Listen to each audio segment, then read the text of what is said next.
Olá, meu irmão, minha irmã, sejam bem-vindos novamente ao canal Bíblia em Comunidade. Nesse vídeo nós vamos refletir sobre a pergunta de nossa amiga e irmã Cláudia, lá da cidade de Congonhas, Minas Gerais. Cláudia nos pergunta: Paulo caiu do cavalo ou é uma alegoria? E aí nós vamos então refletir sobre isto. O meu nome é José Olímpio, continue no vídeo, siga até o final e gostando do conteúdo, deixe o seu joinha, o seu like, compartilhe esse vídeo. Vamos mais pessoas ouvir, conversar, refletir sobre a nossa fé, sobre questões que nos fazem sentir mais vivos nesta vida. Amém?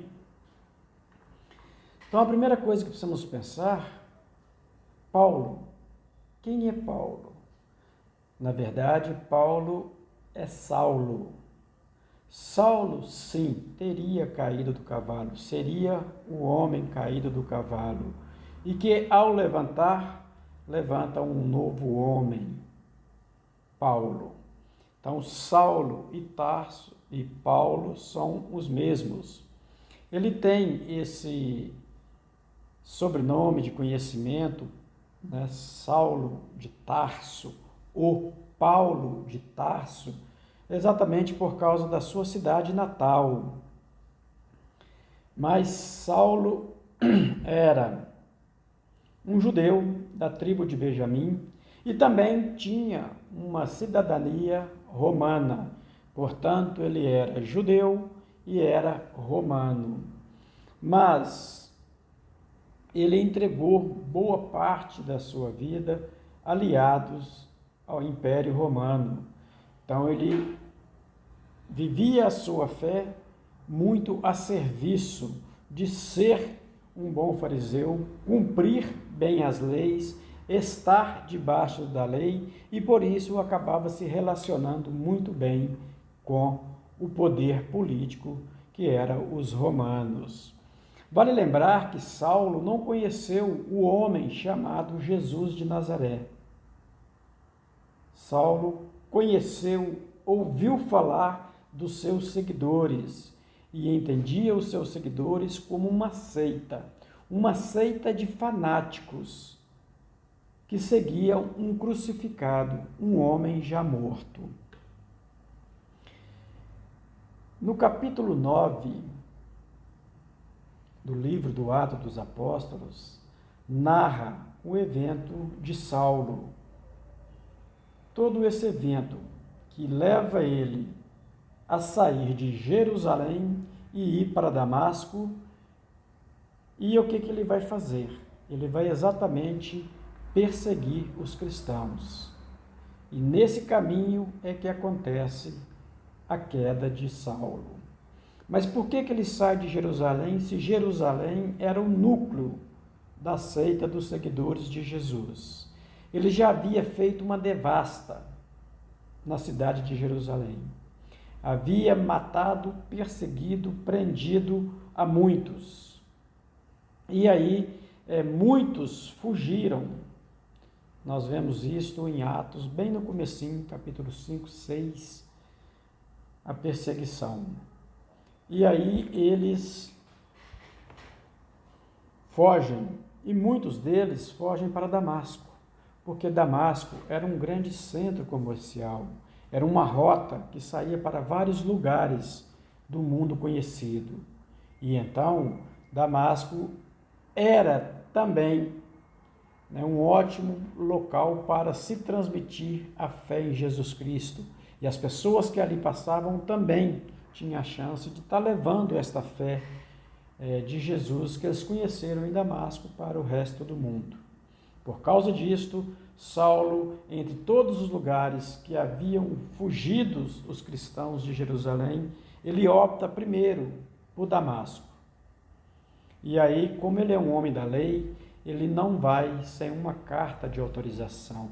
Ele pede ali ao sumo sacerdote, aos príncipes romanos, que concedesse a ele jurisdição, poder para uma cidade que não era dele. E ele pega essa carta então e caminha, vai sentido a Damasco. Damasco fica, no tempo de Paulo, ficava 320 quilômetros mais ou menos de distância. Se fosse fazer o percurso a pé, levariam 6 dias, de um sábado ao outro. 6 dias caminhando o dia todo para perseguir os seguidores de Jesus. E nesse percurso, se Paulo estivesse caminhando, ele teria muito tempo para pensar e para meditar. E na cabeça de Saulo estava uma imagem muito recente, que é a imagem que está descrita em Atos 6, que é exatamente a morte de Estevão. E o livro dos Atos narra que Estevão, quando estava morrendo, o seu rosto resplandecia. E Paulo sabia o significado de um rosto resplandecer, porque ele havia conhecido pelas Sagradas Escrituras as narrativas que Moisés, quando recebera as leis da mão do próprio Deus, o rosto dele resplandecia. Então Paulo deveria estar com esta imagem na cabeça. Por que será que o rosto daquele falso, daquele seguidor de um homem morto estaria resplandecendo? Em algum momento, Saulo talvez tivesse meditado: será que essa turma está certa e eu estou errado? Será que esse Jesus, de fato, é o Messias, conforme eles pregam? E, ao mesmo tempo, a voz da razão falava na sua cabeça: não, deixa isto para lá, não é. Paulo, até então Saulo, tinha a dificuldade de discernir os caminhos do Senhor e pensava que matando, perseguindo essa nova seita, estaria sendo zeloso, fiel da sua fé judaica. E aí fica a deixa para nós: o zelo é bom, mas cuidado com o zelo, que pode nos cegar.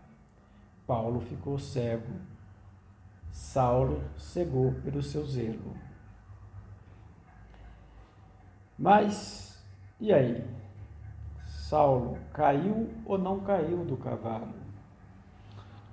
Tudo leva a acreditar que a expressão caiu do cavalo é uma expressão de força de expressão, que quer dizer que vai mudar tudo a partir daquele momento que você cai do cavalo.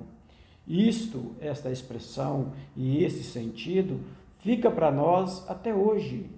Até hoje nós usamos essa expressão para dizer que alguém se enganou redondamente. No caso de Saulo, nós temos uma grande possibilidade que ele tenha caído do cavalo de fato. Porque, embora em Atos 9, o texto narra que Saulo caíra por terra, não fala que ele caíra do cavalo por terra, simplesmente fala que ele caía por terra, como se tivesse visto uma grande luz, como se um raio de luz viesse até ele, impactando a sua visão, o seu mobilidade, tornando a ele então a queda.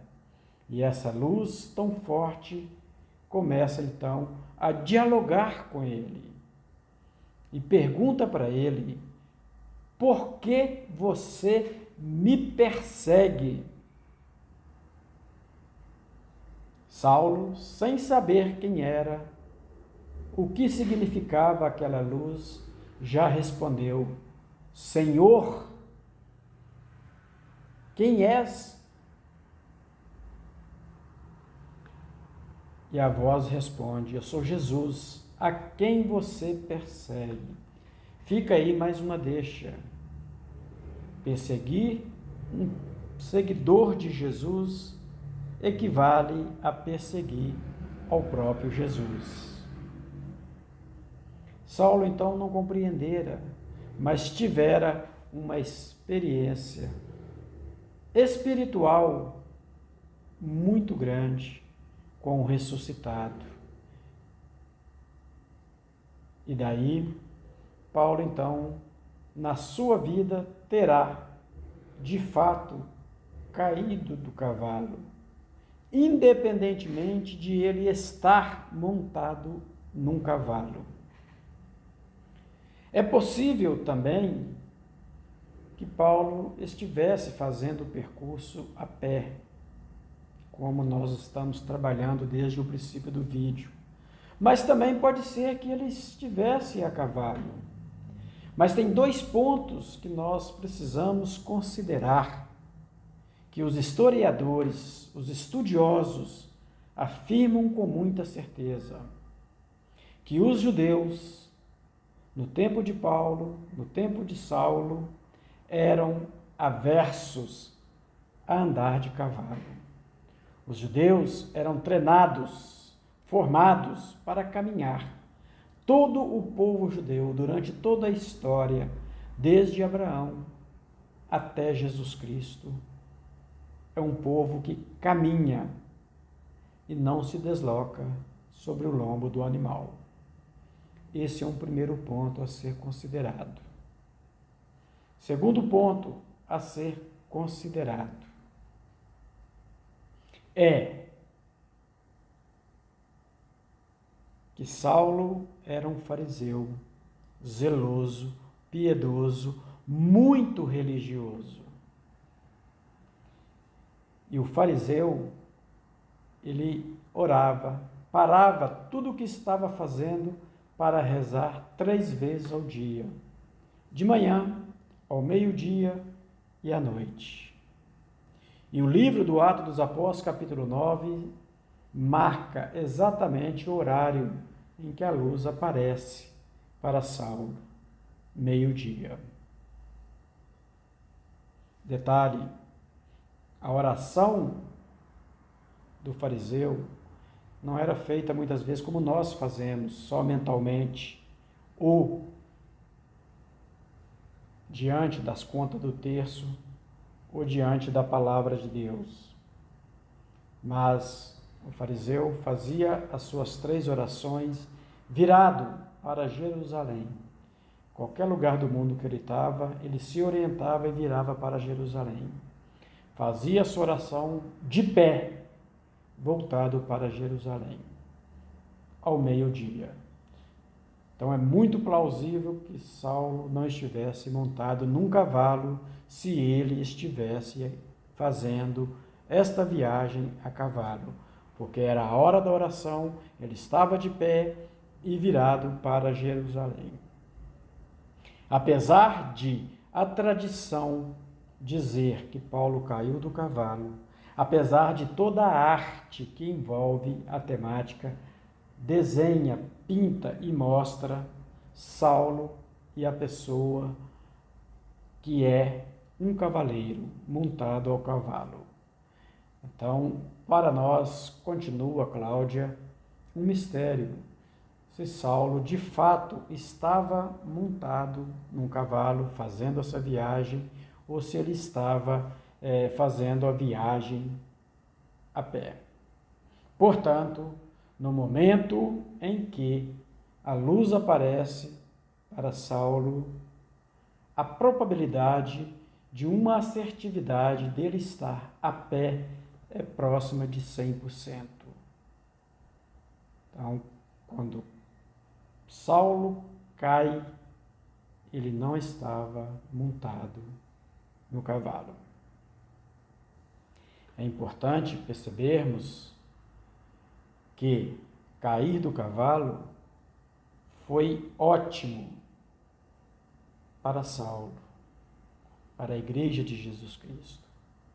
E hoje existe muita gente que precisa, de fato, cair do cavalo no sentido da alegoria, mudar a sua vida, abrir os olhos para a realidade, sobretudo a realidade espiritual. Cláudia, minha irmã, espero que você tenha compreendido que essa alegoria montada ao cavalo, ela tem o seu sentido e o seu valor. Quando se aplica à pessoa de Saulo, pode ser que ela está sendo aplicada ao pé da letra. De fato, tenho eu motivos para acreditar que Saulo estaria a pé, o que era comum nos judeus, fazer todo esse deslocamento a pé. Meu irmão, minha irmã, se você ficou até agora, no final do vídeo, deixe no comentário que a frase cair do cavalo pode ganhar almas para Cristo. Repetindo, cair do cavalo pode ganhar almas para Cristo. E se assim o é, eu peço a Deus que me permita cair do cavalo, para que eu possa ganhar almas para Cristo também. Amém? Fiquemos com Deus, fiquemos na paz. Um abraço. Tchau, tchau.